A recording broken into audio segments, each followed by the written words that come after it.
The streets were alive with their usual chaos, blaring car horns, hurried footsteps, and the hum of countless conversations. Amid this cacophony, a sharp voice pierced through, commanding attention. "Get up. You don't belong here." On a busy corner, a man sat quietly, his weathered coat hanging loosely over his shoulders. His eyes, calm but piercing, locked onto the source of the voice. A uniformed police officer, his badge gleaming in the sunlight, his posture radiating authority. What started as a routine confrontation spiraled into something no one expected. Words became weapons, a crowd gathered, and then a twist that shattered every assumption. The officer, confident in his power, had no idea who he was dealing with. By the end of the encounter, the world as he knew it would be flipped upside down. Before we dive into this gripping tale of justice, accountability, and redemption, comment below where you're watching from today. And if you're ready to uncover the twists and turns of this story, don't forget to hit that subscribe button. The sun shone brightly over the bustling city center, casting long shadows across the pavement as the afternoon wore on. The streets hummed with life. Honking car horns, hurried footsteps, and murmured conversations blended into a symphony of urban chaos. Among this cacophony, on a quiet corner of Kingston Avenue, a man sat alone, his coat faded and worn, blending into the gray shadows of the towering buildings.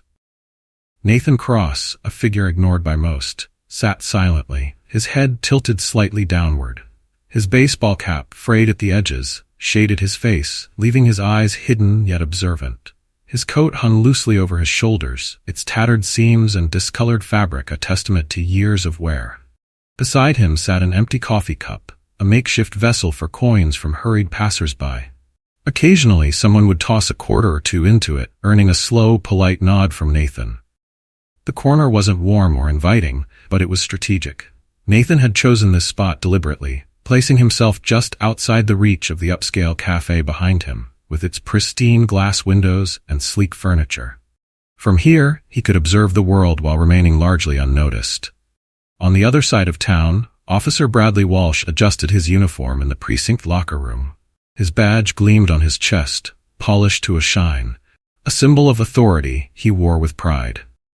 Officer Walsh had been with the department for over a decade, his demeanor exuding confidence bordering on arrogance. His colleagues described him as efficient and determined, though whispers often suggested a darker edge to his methods.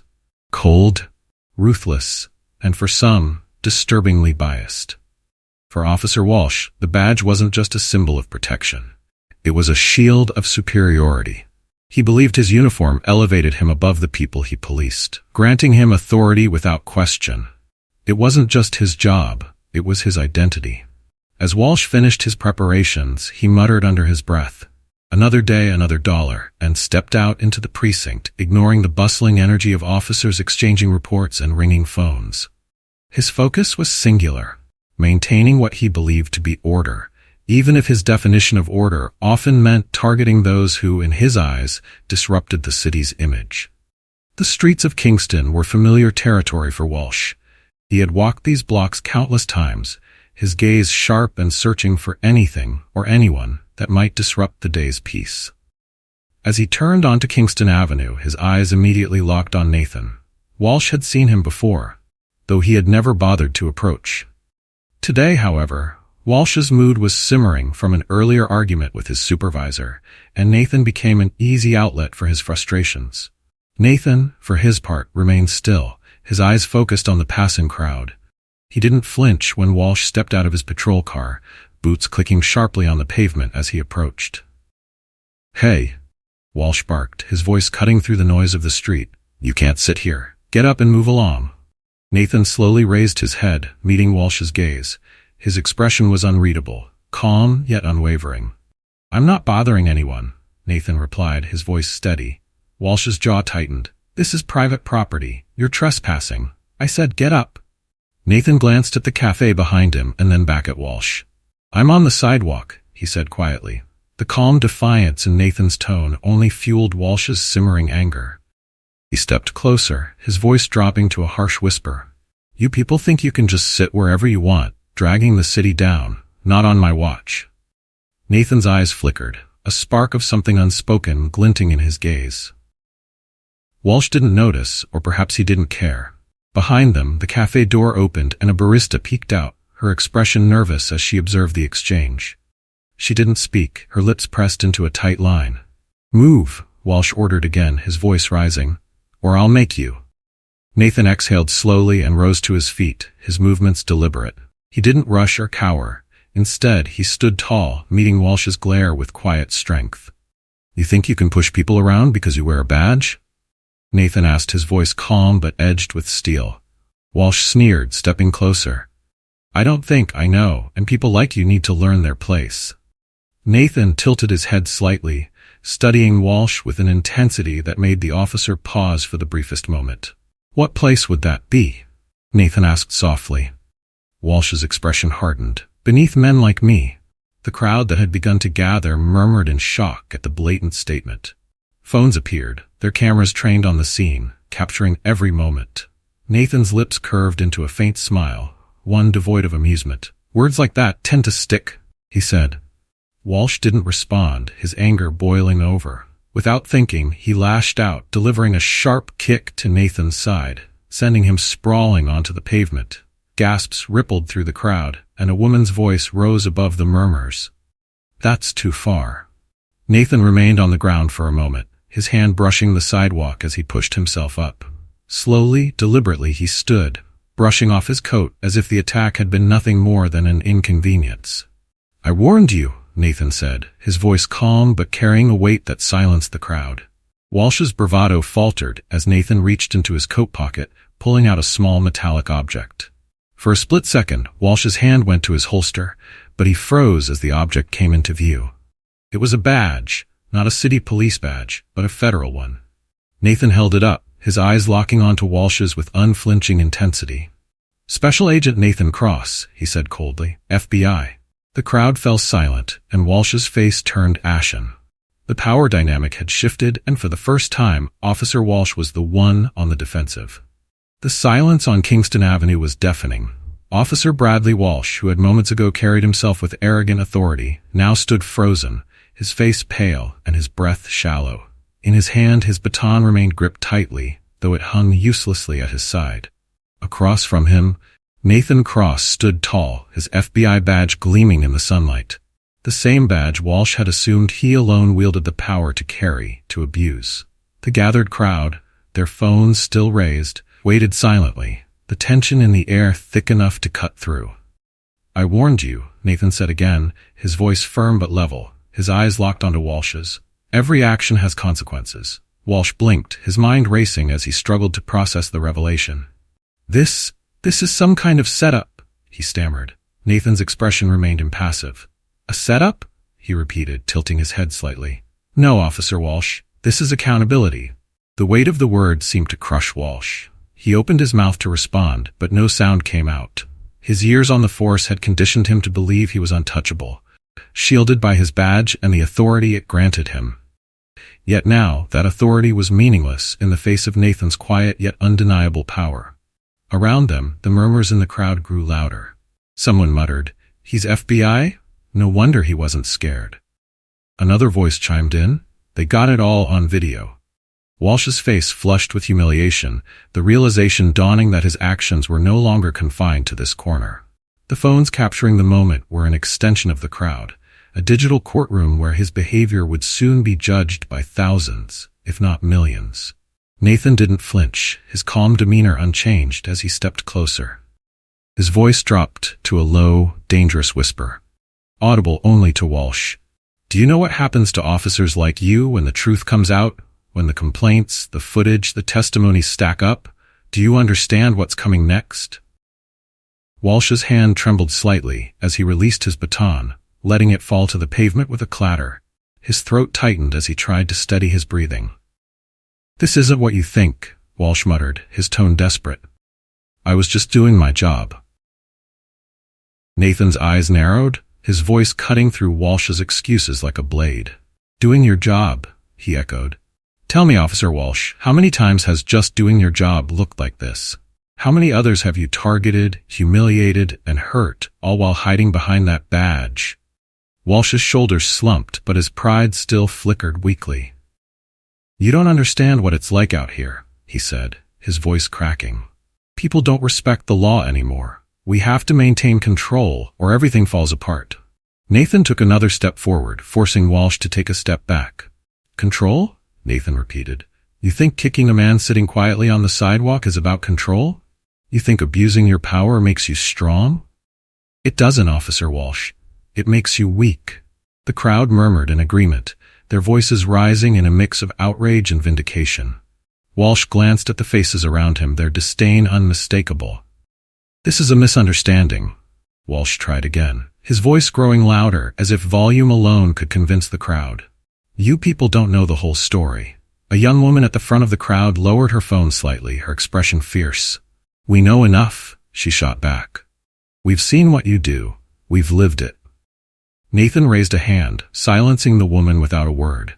His presence alone commanded respect, and the crowd fell quiet again. Turning back to Walsh, Nathan leaned in slightly, his tone soft but deadly.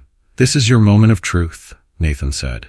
"You can keep digging yourself deeper, or you can stop. Right here. Right now. The choice is yours, but make no mistake, there will be consequences no matter what you decide." Walsh's chest heaved with shallow breaths, his mind a whirlwind of panic and shame. The crowd, the cameras, the badge in Nathan's hand, it was all too much. For the first time in his career, Walsh felt completely powerless. Finally he found his voice, though it was barely above a whisper. "What do you want from me?" Nathan straightened, his calm expression unchanging. "I want you to understand what you've done. Not just today, but every time you've abused the power you were entrusted with. And I want you to know that it ends here." Walsh opened his mouth to protest, but stopped himself. He knew there was nothing he could say to undo what had already been done. The evidence was overwhelming, the witnesses undeniable. Nathan took a step back, turning to address the crowd. His voice carried an authority that silenced the murmurs instantly. "This isn't just about one officer," he said, his tone firm but measured. "This is about a system that allows abuse of power to go unchecked. A system that makes people believe they're above accountability. Today, that changes." The crowd erupted in applause and cheers, their energy shifting from outrage to a sense of triumph. Cameras captured Nathan's words, ensuring they would echo far beyond this street corner. Walsh stood motionless, his gaze fixed on the ground. The once proud officer was now a shell of his former self, stripped of the authority he had wielded so recklessly. Nathan turned back to him, his voice quiet enough that only Walsh could hear. "This doesn't have to be the end for you," he said, "but it's up to you to decide what comes next." Without another word, Nathan stepped away, the crowd parting for him like a wave. He walked with purpose, his badge glinting in the sunlight, a symbol of justice reclaimed. Walsh remained rooted to the spot, his mind a tumult of regret and fear. Around him the crowd began to disperse, but the weight of their judgment lingered. He knew his life would never be the same. The crowd on Kingston Avenue gradually thinned, but the echoes of the confrontation lingered in the air. Nathan Cross walked away from the scene with calm purpose, his hands resting in the pockets of his worn coat. Behind his composed exterior, however, his mind churned with calculations. Today's events had unfolded faster than he anticipated, but they served as a stark reminder of why he was here. Nathan's mission in this city was far from over. For weeks, he had been conducting an undercover operation targeting systemic corruption within the local police department. Officer Walsh was just one piece of a much larger puzzle, a puzzle Nathan had been painstakingly assembling, piece by piece. His cover as a quiet, inconspicuous figure on the streets was deliberate. Nathan had spent countless hours observing, cataloging interactions, and documenting patterns. Every gesture, every word, every misuse of authority, it all became part of a larger dossier. Walsh had unknowingly handed Nathan exactly what he needed to solidify his findings, indisputable proof of bias and abuse of power. Nathan turned down a narrow alley, his footsteps muffled by the damp pavement. Pausing near a row of stacked crates, he leaned against the wall and pulled out a small notebook from his pocket. Flipping it open, he reviewed the names and incidents he had meticulously recorded. At the top of the page, underlined twice, was a single name, Bradley Walsh. Nathan's pen moved swiftly across the page as he jotted down today's date and a brief summary of the encounter. His mind replayed every detail: the officer's sneer, his dismissive words, the kick, the moment he crumbled in the face of Nathan's badge. It wasn't just about Walsh's actions. It was about the underlying culture that allowed someone like him to thrive. As Nathan finished writing, he became aware of movement behind him. Straightening, he tucked the notebook back into his pocket and turned to face the source of the sound. A man stepped out of the shadows, his hood pulled low over his face. He moved cautiously, his hands visible at his sides in a gesture meant to convey he wasn't a threat. "You've been watching me," Nathan said, his voice steady. The man hesitated before pulling back his hood, revealing a sharp face etched with concern. "Yeah," he admitted, his tone low. "I saw what happened back there. That cop, Walsh, he's trouble." Nathan's gaze remained fixed on the man, his expression unreadable. "And you decided to follow me. Why?" "I've seen guys like him before," the man replied, taking a cautious step closer. "They don't let things go. If he comes back for you, it won't just be to yell. He'll make it personal." Nathan studied him for a moment, weighing the sincerity in his words. "And why do you care?" The man sighed, his shoulders sagging slightly. "Because I've been on the receiving end of cops like him. I know what it's like to feel powerless, to think no one's going to believe you. But you handled yourself differently. I guess I wanted to see why." Nathan didn't respond immediately. He had encountered people like this before, individuals hardened by experience, wary but searching for something, anything, that resembled justice. "What's your name?" Nathan asked finally. "Marcus," the man said. "Marcus Reed." Nathan nodded. "Well, Marcus, I appreciate the warning, but I can handle myself." "I figured you'd say that," Marcus replied, a faint smirk tugging at the corner of his lips. "Still, watch your back. Walsh might be shaken now, but guys like him don't stay down for long." Nathan's jaw tightened slightly, but he gave Marcus a curt nod before turning and walking deeper into the alley. Meanwhile, back at the precinct, Bradley Walsh paced the break room, his fists clenching and unclenching at his sides. The humiliation he had endured on Kingston Avenue burned like a fire in his chest. He replayed the encounter over and over in his mind, his frustration mounting with each iteration. "You look like you've seen a ghost," Officer Daniels remarked from the corner, sipping his coffee. He was one of the few officers on the force who tolerated Walsh's abrasive personality. "Just another day dealing with the city's finest," Walsh muttered, trying to sound nonchalant. Daniels raised an eyebrow. "You sure? You've got that look, the one you get when someone didn't bow down fast enough." Walsh shot him a glare, but said nothing. He wasn't about to admit how deeply the day's events had shaken him. "Careful, man," Daniels continued. "Stuff like that can come back to bite you." Walsh's temper flared, but he bit back his retort. He had no intention of letting Daniels, or anyone else, see how vulnerable he felt.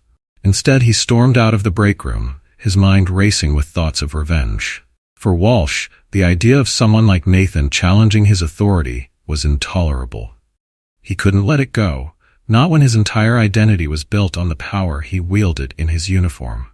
By the time Walsh stepped out onto the street again, his frustration had morphed into something darker. He wasn't just angry, he was determined. He needed to reassert control, to remind himself and everyone else who held the power. Across town, Nathan returned to his modest apartment. The space was sparse, with only a mattress on the floor, a table, and a single chair. Pulling off his coat, he sat at the table and opened his notebook again, reviewing his notes. Today's encounter with Walsh had been a pivotal moment, but Nathan knew it was just the beginning. Walsh was part of something much larger, and Nathan's mission wasn't just to expose one corrupt officer. It was to shine a light on the system that allowed him to operate unchecked. The notebook contained weeks of observations, names, dates, incidents, and patterns. It was evidence, not just of Walsh's behavior, but of a culture that normalized abuse of power.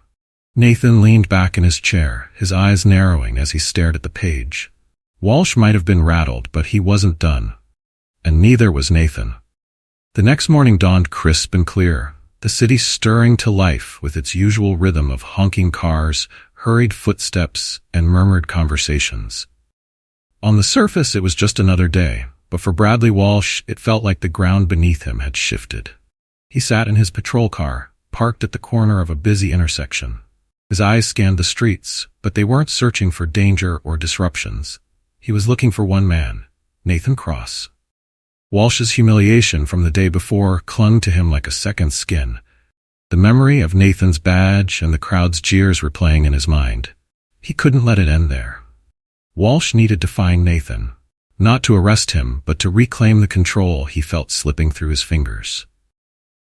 For Walsh, the badge wasn't just a symbol of authority. It was his armor, his identity. Nathan's calm defiance had pierced through that armor, leaving Walsh exposed in a way he had never experienced before. He wasn't used to being questioned, much less challenged, and the thought of Nathan walking away unscathed gnawed at him. By midday, Walsh's search brought him to a different corner of the city. It was quieter here, the streets lined with small shops and faded storefronts. And there, sitting on the cracked pavement with his same quiet demeanor, was Nathan.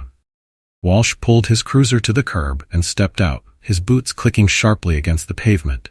His hand hovered near his belt, his movements deliberate and commanding. Nathan looked up slowly, his calm gaze meeting Walsh's glare.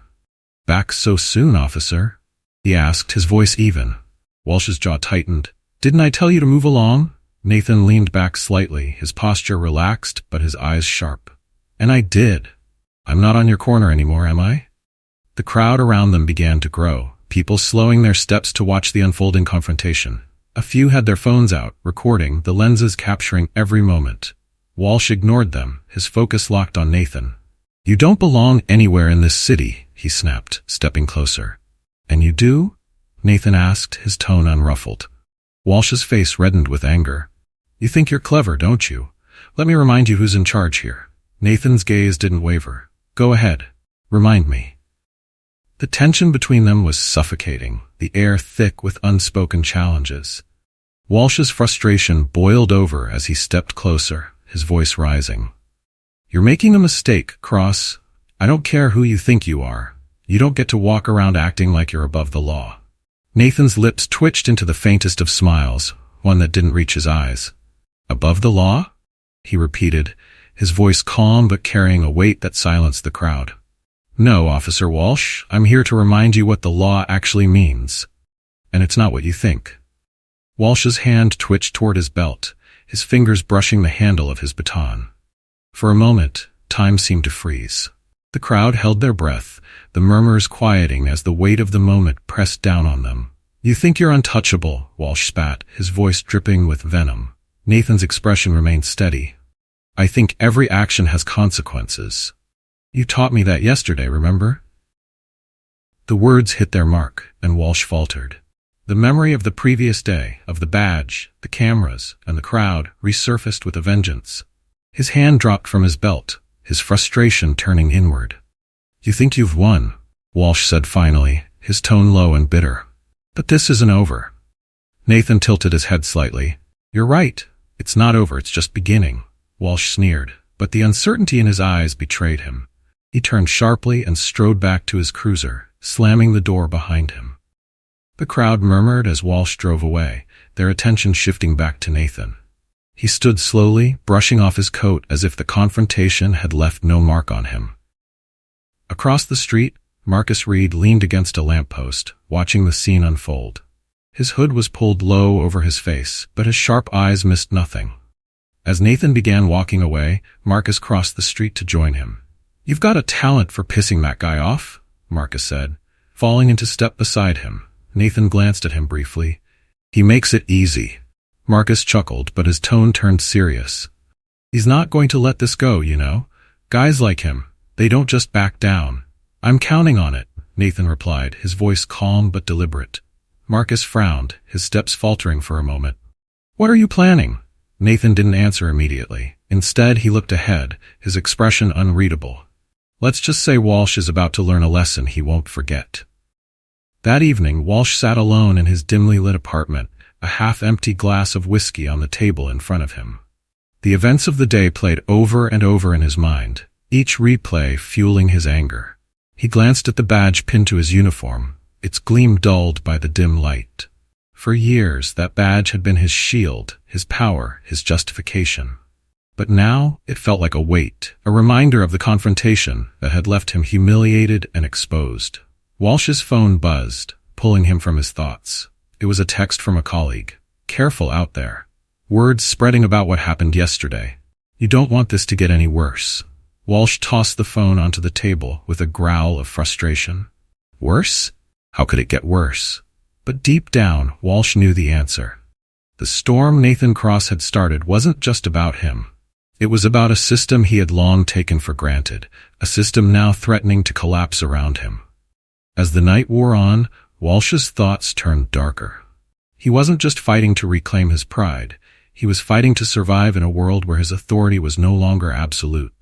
The following morning, Nathan Cross sat at the small table in his sparsely furnished apartment, a steaming cup of coffee in his hands. The weight of his mission bore down on him as he scanned the notes in his notebook. Each page was a testament to weeks of surveillance and quiet observation. But his encounter with Walsh had made one thing clear. The time for subtlety was over. Nathan closed the notebook and leaned back in his chair, his eyes scanning the room. The space was deliberately devoid of personal touches. No photographs, no mementos, just the essentials. He couldn't afford distractions or connections that might compromise his work. His phone buzzed, breaking the silence. Picking it up, he saw a message from an FBI contact.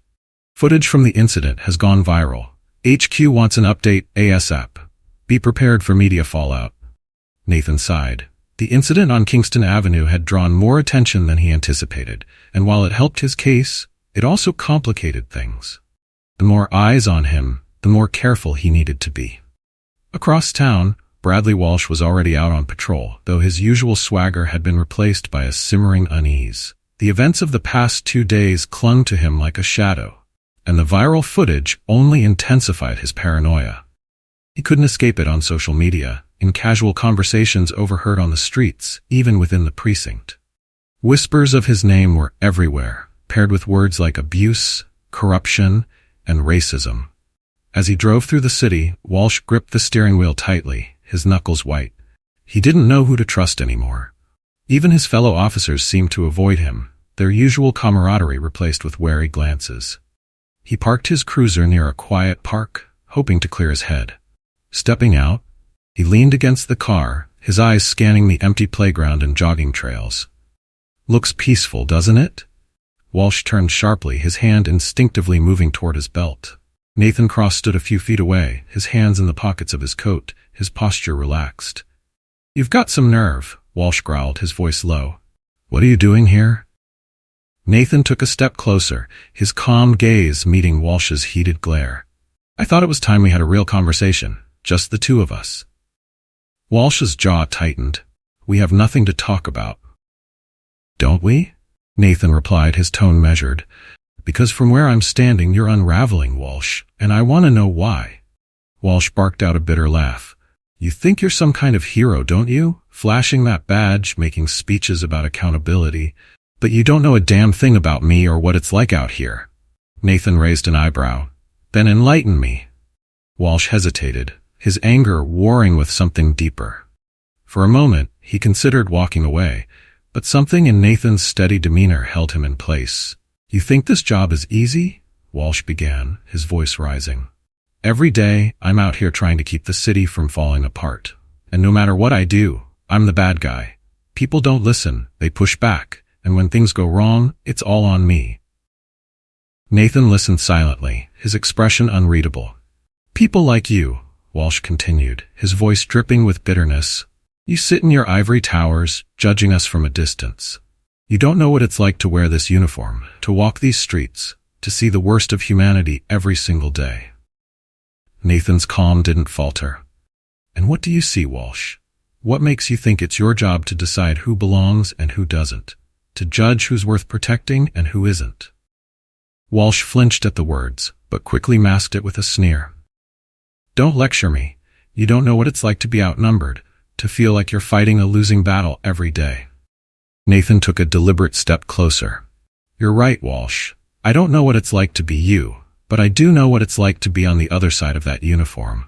To be stopped, questioned, humiliated, all because someone like you decided I didn't belong.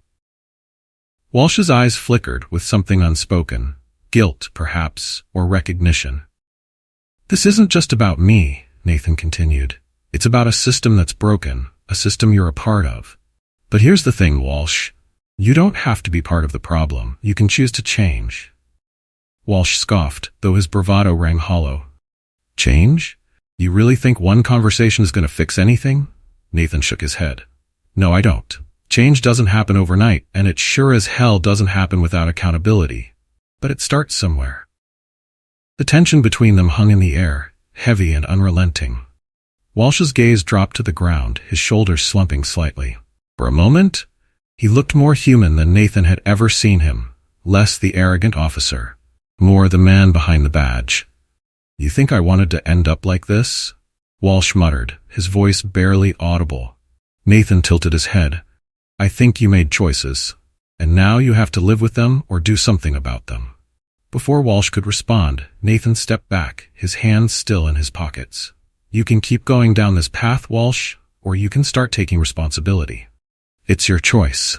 Without waiting for a reply, Nathan turned and walked away, his footsteps fading into the distance. Walsh stood there for a long time, the weight of Nathan's words pressing down on him. He glanced at his reflection in the car window, his badge catching the light. For the first time, he didn't feel pride when he looked at it, only shame. Back in his apartment that evening, Nathan reviewed his notes again, his focus sharpening. He knew Walsh wasn't ready to change, not yet, but cracks had started to appear and Nathan intended to keep pushing. The battle wasn't over, and Nathan wasn't about to back down. That night, the city hummed with its usual rhythm, but in Officer Bradley Walsh's apartment, silence reigned.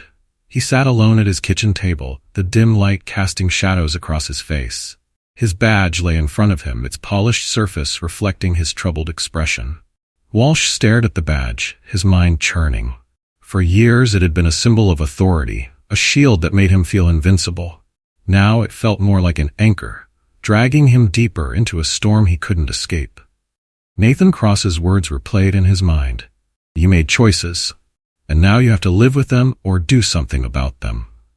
Walsh clenched his fists, his nails digging into his palms. He hated how those words stuck with him, how they stirred something uncomfortable deep inside, a mix of guilt, anger, and the faintest hint of doubt. He glanced at his phone, the screen lighting up with a stream of messages and missed calls. The viral footage of his confrontation with Nathan had spread like wildfire. Social media was ablaze with hashtags calling for his resignation, his badge, and even his arrest. He opened one of the messages, this one from a fellow officer. Walsh, you need to lay low. This is getting out of control. The brass is asking questions. Walsh gritted his teeth and slammed the phone onto the table. Lay low? Questions? How could they turn on him so quickly? He wasn't the problem, he told himself. Nathan was. Nathan, with his calm demeanor and sharp words, had made him look weak and exposed him in a way no one ever had before. But even as Walsh's anger simmered, a deeper, quieter voice gnawed at the edges of his mind. Was Nathan right? Was he the problem?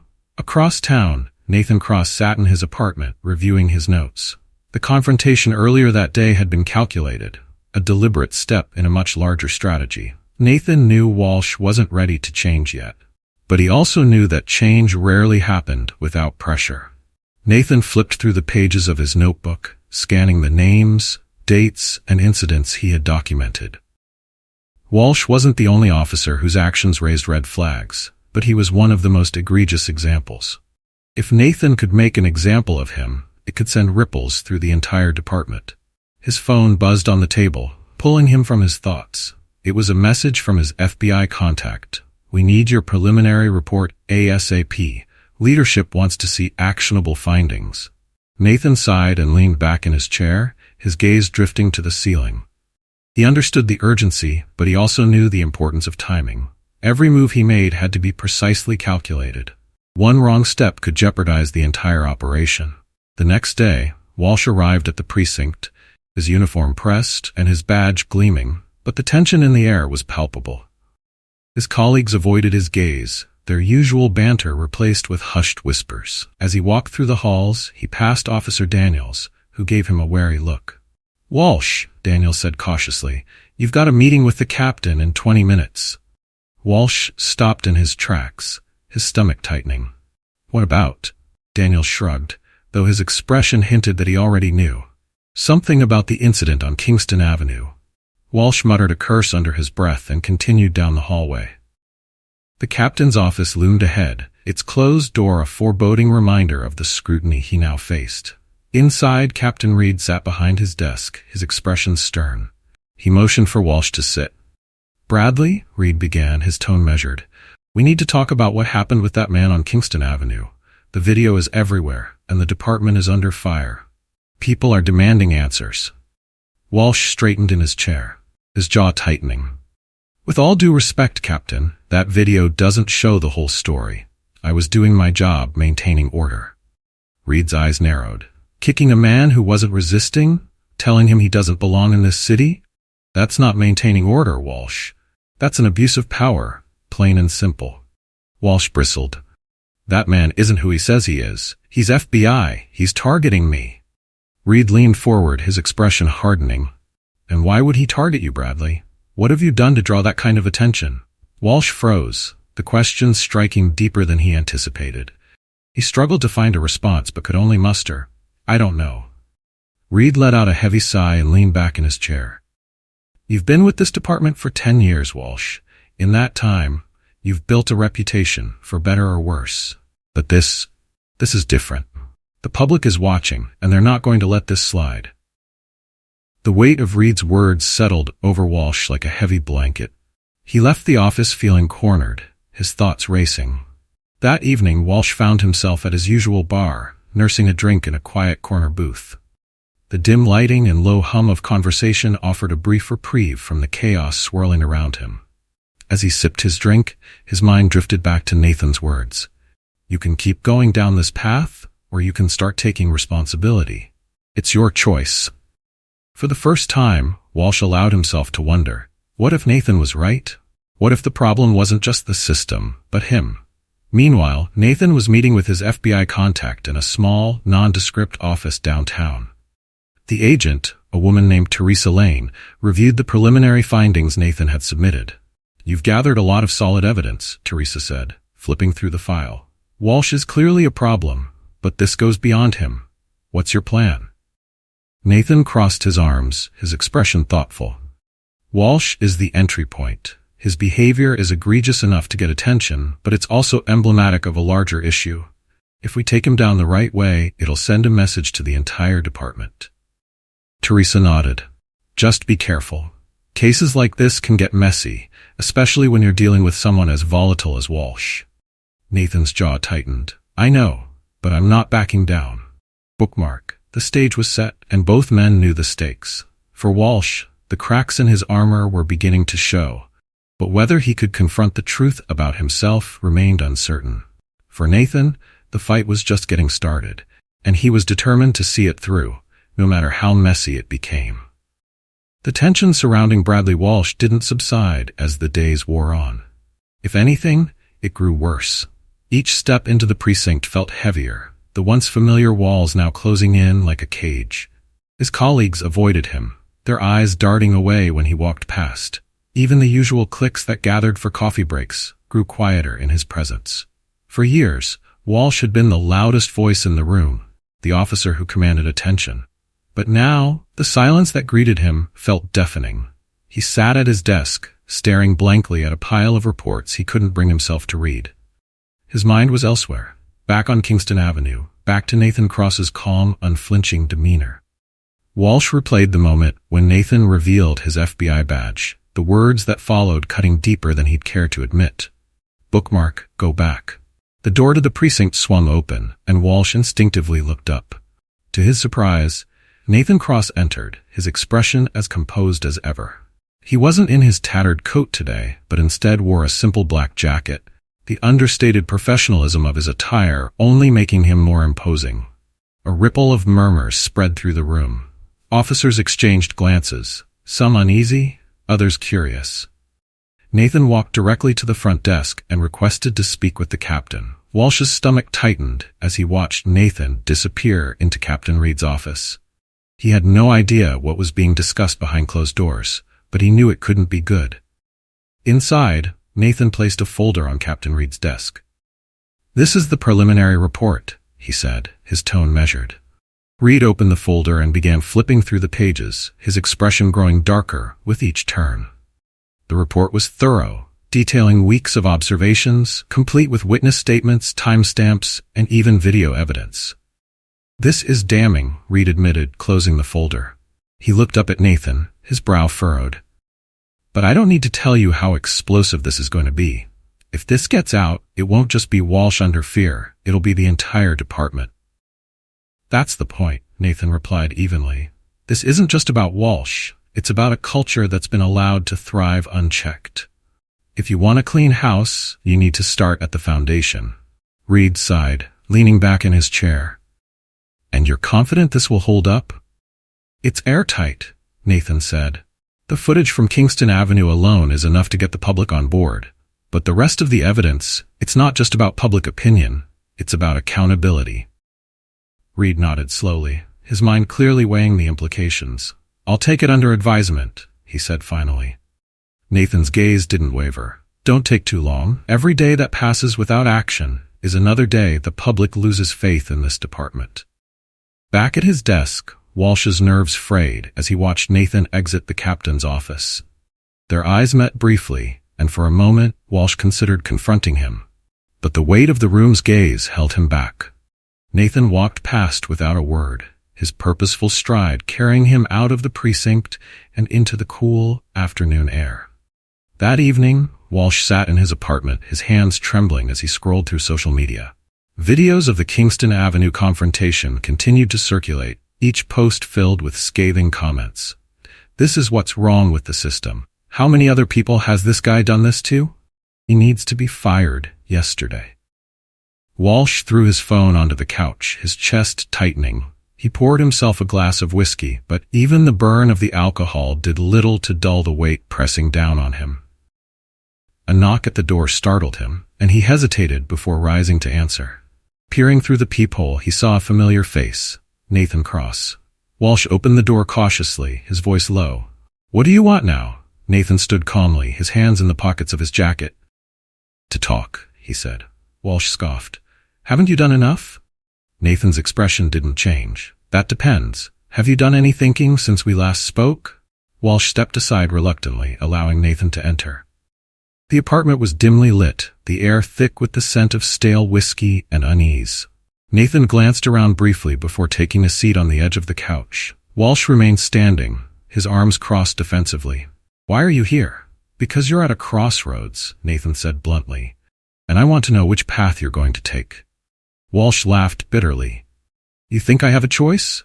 Look at me. My career is over. My reputation is in shreds. Everywhere I go, people look at me like I'm the devil." Nathan's voice remained steady. "And whose fault is that?" Walsh flinched, the words hitting harder than he expected. "Your career isn't over," Nathan continued, "but if you keep pretending you're the victim here, it will be. Do you want to salvage anything from this?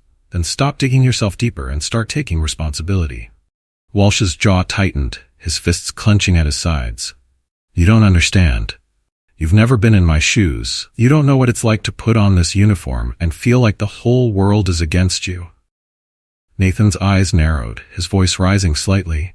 "And you don't know what it's like to be on the other side of that uniform, to be stopped, harassed, and humiliated because of what someone like you decided they saw. Do you think you're the only one under pressure?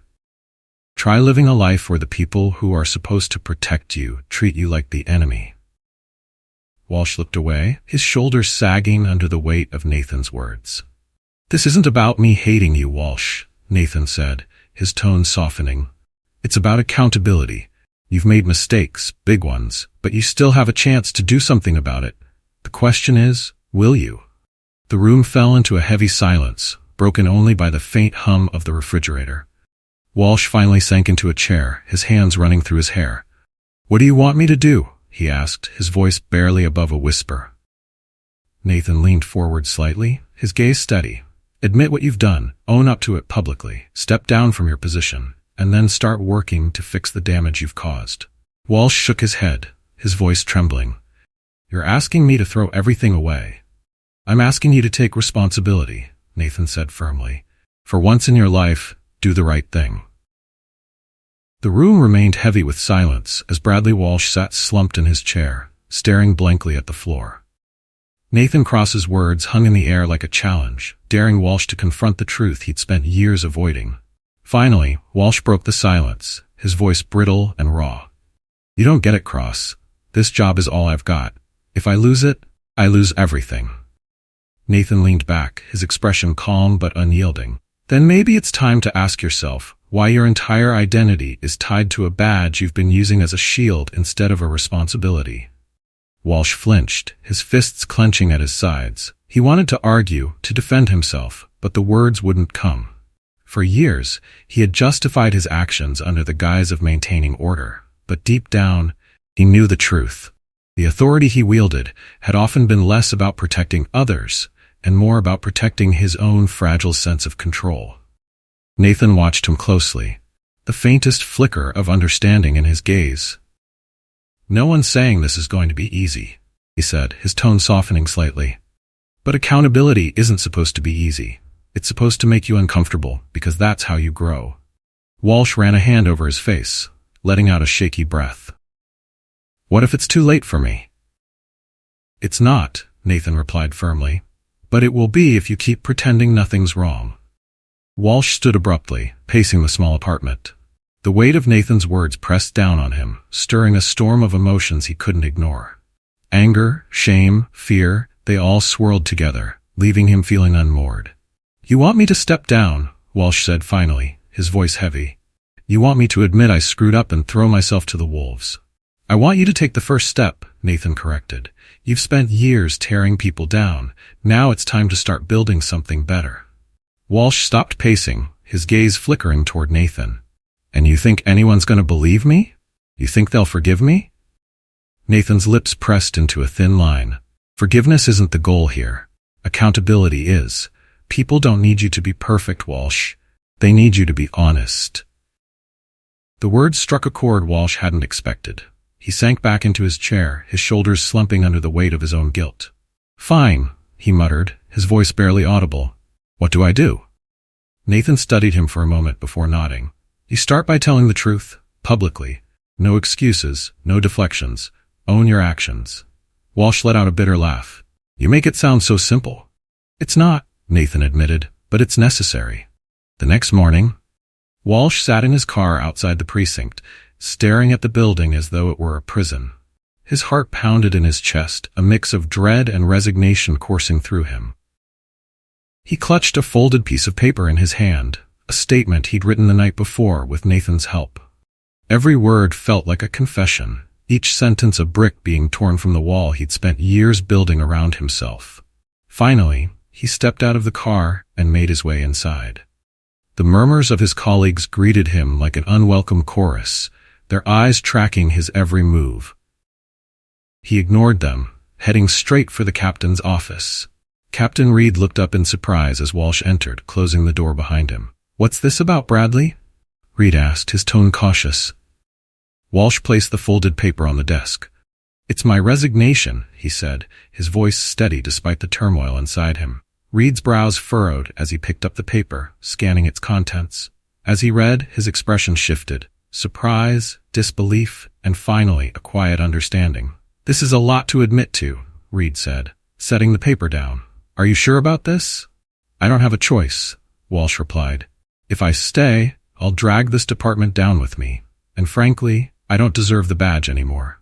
Reed studied him for a long moment before nodding. You're right about that. The words stung, but Walsh accepted them without protest. He had spent years avoiding responsibility. Now he was finally facing it head-on. Later that day, Walsh stood before a podium in the precinct's briefing room.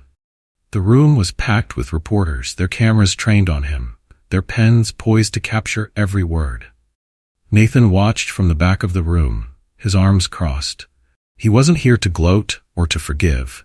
He was here to ensure Walsh followed through. Walsh cleared his throat, gripping the edges of the podium, as though it were the only thing keeping him upright. "Good afternoon," he began, his voice strained but steady. "My name is Bradley Walsh, and I'm here today to take responsibility for my actions." The room fell silent as Walsh began to read from the statement. He spoke of the Kingston Avenue incident, admitting to his abuse of power and the harm he had caused. He acknowledged the systemic issues within the department, issues he had contributed to through his actions and inaction. "I have failed to uphold the values this badge represents," Walsh said, his voice cracking, "and for that, I am deeply sorry. Effective immediately, I am resigning from the force. It's the first step in taking responsibility for the damage I've done." The cameras captured every word, the flashes illuminating the raw vulnerability in Walsh's expression. When he finished, the room erupted into a flurry of questions, but Walsh didn't stay to answer them.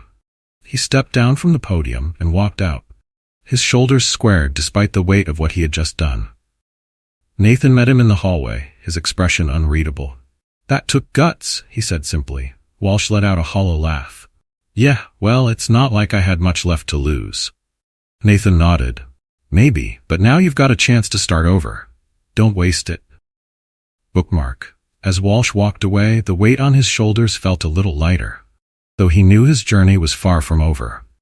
In the days following Bradley Walsh's resignation, the footage of his public statement and admissions spread just as quickly as the original Kingston Avenue confrontation.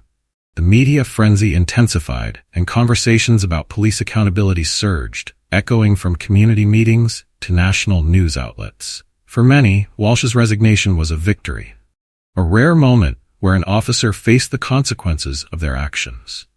But for others, it was only the beginning. Nathan Cross watched the fallout from a distance, his work far from done. The resignation was just one piece of a larger puzzle, a single domino that needed to fall before the entire system could begin to shift. Nathan met with his FBI contact, Teresa Lane, in the same nondescript office downtown. Teresa placed a stack of documents on the table, her expression serious. "You've stirred up a lot of noise," she said. "We're getting calls from advocacy groups, the press, even members of Congress. People are demanding reform."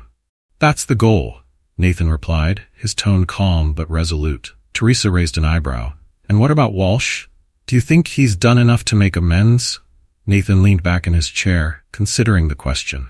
"He's taken the first step, which is more than most. But accountability isn't a one-time thing. It's a process. Whether he sticks to it is up to him." Teresa nodded. "Fair enough. But you've also put yourself in the spotlight. Don't expect everyone to be happy with what you've done." Nathan offered a faint smile. "I'm not here to win a popularity contest. I'm here to do what's right."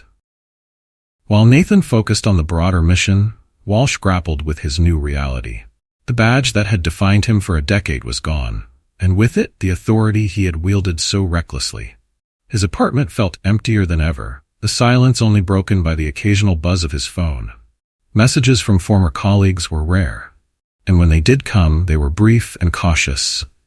But not all the messages were hostile. One afternoon, Walsh received an unexpected email from a community leader named Angela Marino. She had been one of the most vocal critics of the police department.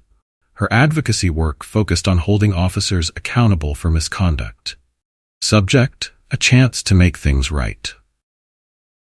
"Officer Walsh, I heard your statement, and while I have my doubts, I also believe in second chances. Our community is holding a forum next week to discuss police reform. If you're serious about making amends, I'd like you to attend, not as a former officer, but as someone who has first-hand experience with the system's flaws." Angela Marino. Walsh read the email several times, and his emotions were a mix of apprehension and curiosity. He wasn't sure if he was ready to face the people he had wronged, but something about Angela's words struck a chord. That evening, Walsh found himself sitting at his kitchen table, staring at his reflection in the window. For years, he had prided himself on his ability to command respect, to maintain control. Now, he was just a man trying to figure out what came next. The following week, Walsh arrived at the community center where the forum was being held. The building was modest but bustling with activity. People from all walks of life filled the room, their conversations a mix of frustration, hope, and determination. Angela Moreno stood at the front of the room, her presence commanding yet approachable. She waved Walsh over, her expression neutral. "Thank you for coming," she said. Walsh nodded, his hands clasped tightly in front of him. "I'm not sure what to expect," he admitted. "Honesty," Angela replied. "That's all anyone here wants." As the forum began, Angela introduced Walsh to the crowd, her words carefully measured. "We have Bradley Walsh, a former officer who recently resigned amidst public outcry over his actions with us today. He's here to share his story, to help us understand the culture within the department, and to answer any questions you might have." The room was silent for a moment before someone in the audience broke it. "Why should we believe anything he says?" Walsh stepped forward, his heart pounding. He took a deep breath before speaking. "You shouldn't," he said plainly. "Not yet. I don't expect forgiveness, and I don't expect trust.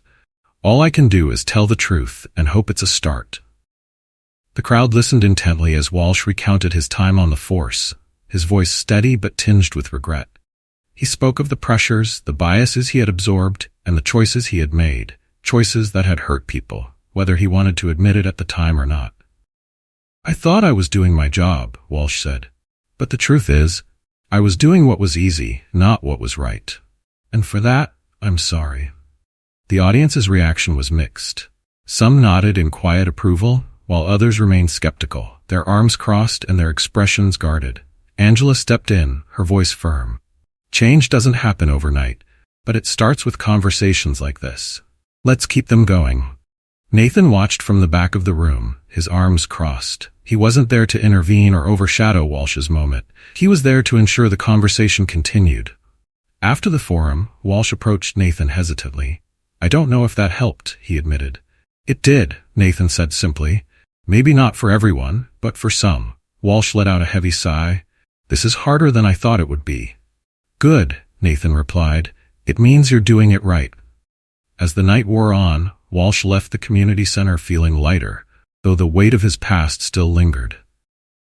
For the first time in years, he felt like he was moving toward something better, even if the path was uncertain. Nathan, too, felt a flicker of hope. The road ahead was long, but moments like this proved that change, however small, was possible. Months passed, and the events surrounding Bradley Walsh's resignation and Nathan Cross's investigation continued to ripple through the community. The viral footage from Kingston Avenue, combined with Walsh's public confession, had sparked widespread discussions about systemic issues in law enforcement. Walsh was no longer a police officer, but his journey toward accountability was far from over. He had begun attending forums, community meetings, and advocacy events, not as an expert, but as a cautionary tale. Each appearance felt like stepping into a trial, where every word he spoke was weighed and scrutinized. At one event, Walsh stood on a small stage before a packed audience.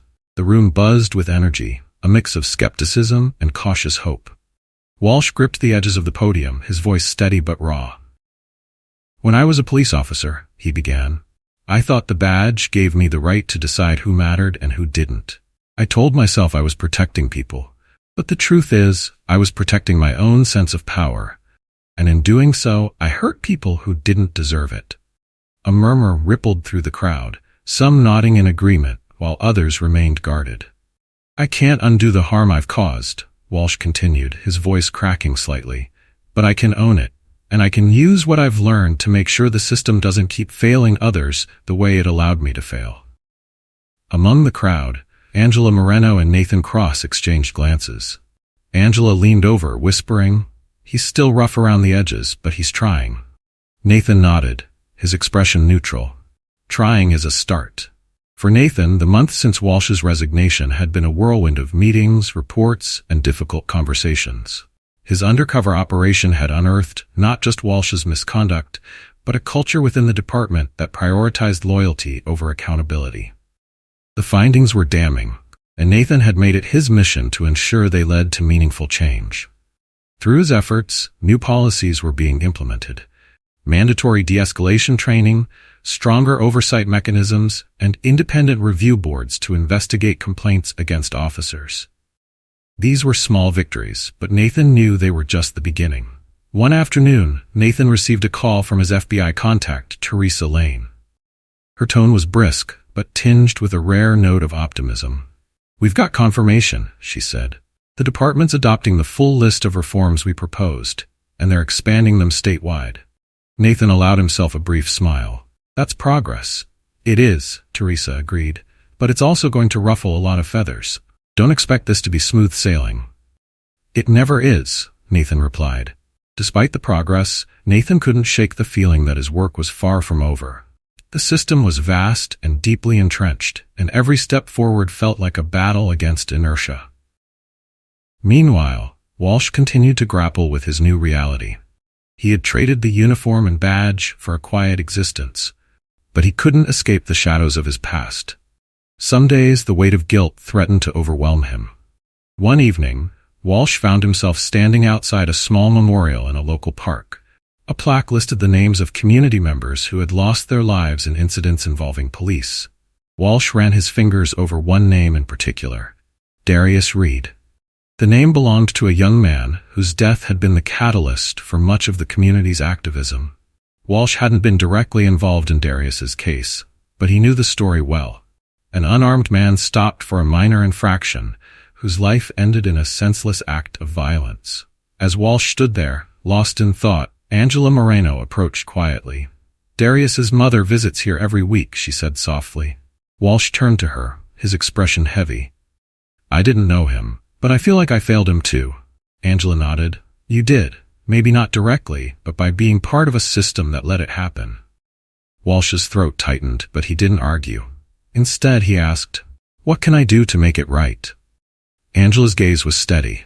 "You can keep showing up, keep listening, and when you're ready, talk to the people you've wronged, not to defend yourself, but to hear their stories."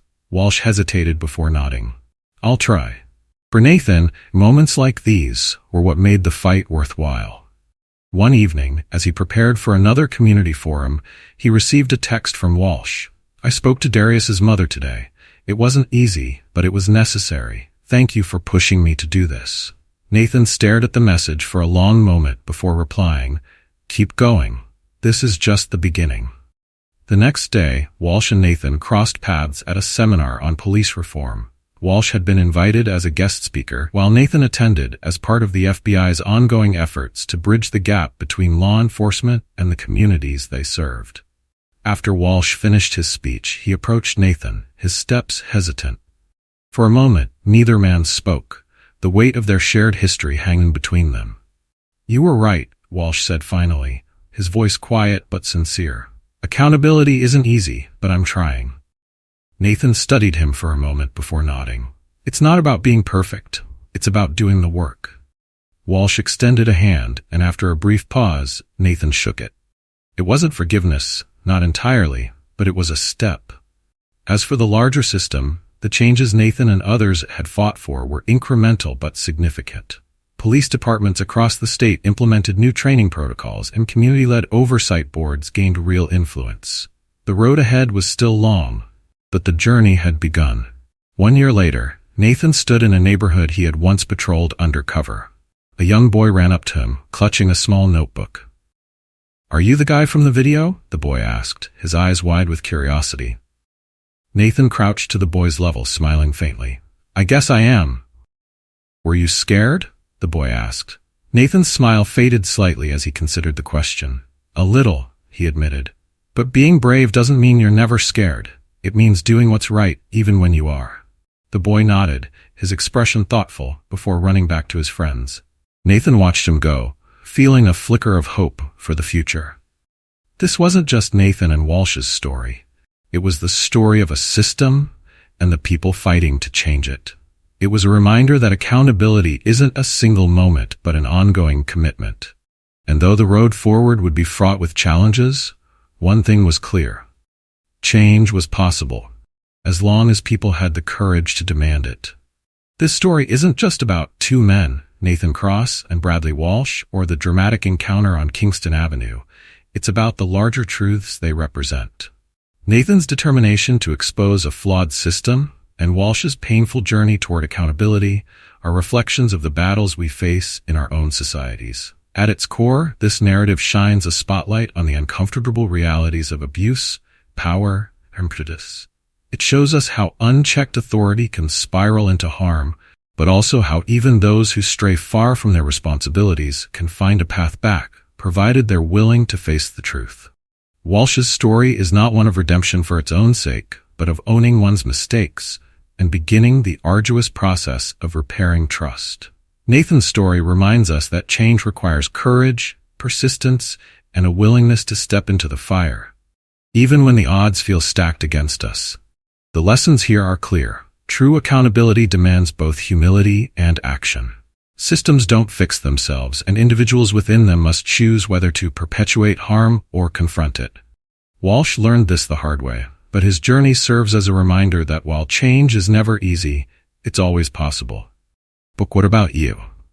If this story Momovavsu, we want to hear your thoughts. Was it inspiring? Did it spark reflection? If you thought the story was good, comment with a 1. If you thought it was amazing, comment with a 2. If it reminds you of your own experiences or reflections, share them with us in the comments. Don't forget to subscribe to our channel so you won't miss the powerful, thought-provoking stories we have in store. Together, we can keep these conversations alive and push for the change we want to see in the world. Share your thoughts below. We can't wait to hear from you.